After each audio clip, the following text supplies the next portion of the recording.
तभी हमारे सरकारी विभाग जी ने एक निवेदन दे दिया प्रेस को, महावीर जी के बारे में अच्छी जानकारी वगैरह सारा देकर कि उनका ये 2550वां वर्ष है और उसको मनाने में संघ सहयोगी सहभागी है। और 70,000 शाखा की बात हमारे मुनि जी ने कही, तो हमारी शाखाओं में उस बैठक के बाद ये शाखाशाह कार्यक्रम शुरू हो गए। इस बार के हमारे बौद्धिक पाठ्यक्रम में महावीर जी की कहानी और महावीर जी के तत्वज्ञान का सबको समझ में आया ऐसी सरल भाषा में छोटा सा परिचय ये समाविष्ट हो गया है। और उसकी पूछताछ भी होगी कि कितना किया जो तय हुआ था वो, क्योंकि पूरा समाज अपना है, ये सारा अपना निधि है, तो इसको तो मनाना ही है। इसमें विशेष बात क्या है? ये न मनाते तो विशेष था, ऐसे कैसे हो गया?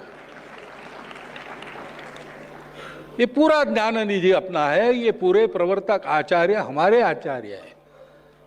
उन्होंने हमको जीवन की सत्य राह का दर्शन समय समय पर देशकाल परिस्थिति सुसंगत भाषा में कराया है। हमारा समाज भी अलग अलग रुचियां रखता है, उसके अनुसार एक एक रास्ते को पकड़ता है, उस पर निष्ठा से चलता है। उसको भी समझना चाहिए कि रास्ते अलग है, लेकिन जाना एक ही जगह सबको है, निकले एक ही जगह से है। जितनी मेरी शक्ति है वैसा रास्ता मैंने लिया है, लेकिन इसका मतलब ये नहीं कि दूसरा रास्ता गलत है, वो भी उतना ही समर्थ है। और इसलिए साध्वी जी ने जो कहा कि चाहे धर्म हमारे अलग हो, राष्ट्र के नाते हम एक हैं। हमारे समाज में अनेक वर्ग है जिनको हम समाज के जैन समाज कहते हैं, सिख समाज कहते हैं, भले ही हम कहे, लेकिन इस देश के लोगों के नाते हम सब एक हैं। और एक रहकर हमको देश को बनाना है। रामलला अयोध्या में है, उस दिन ये सब कहा गया जो यहां हमको बताया गया कि अयोध्या में कलह नहीं होता। राम जन्मे दशरथ जी के घर पर, और जिस दिन कलह उत्पन्न किया गया मंथरा के द्वारा, वो राजमहल के बाहर चले गए, वन में चले गए 14 साल। दुनिया में कलह था, उसको समाप्त करके वापस आए, क्योंकि 14 साल भरत ने बिना कलह राजगद्दी संभाली, राम की पादुका रखकर। ये बुद्धि 14 साल तक जब टिकी रही तो रामलला वापस आए। अब फिर से एक बार आए हैं, तो हमको भी उसी रास्ते पर चलना है। और उस रास्ते का, उसकी पूर्णता में दो टूक शब्दों में अपने जीवन के उदाहरण के साथ दर्शन हमारे सामने भगवान महावीर ने रखा है। उसको याद करना, उसको समझना और एक एक छोटी छोटी चीज अपने जीवन में उतारना। एकदम तो हम बढ़ नहीं सकेंगे, एकदम भगवान महावीर बनना किसी के बस की बात नहीं, लेकिन उन्होंने भी कितने वर्ष तपस्या की। हम एक एक कदम बढ़ा सकते हैं।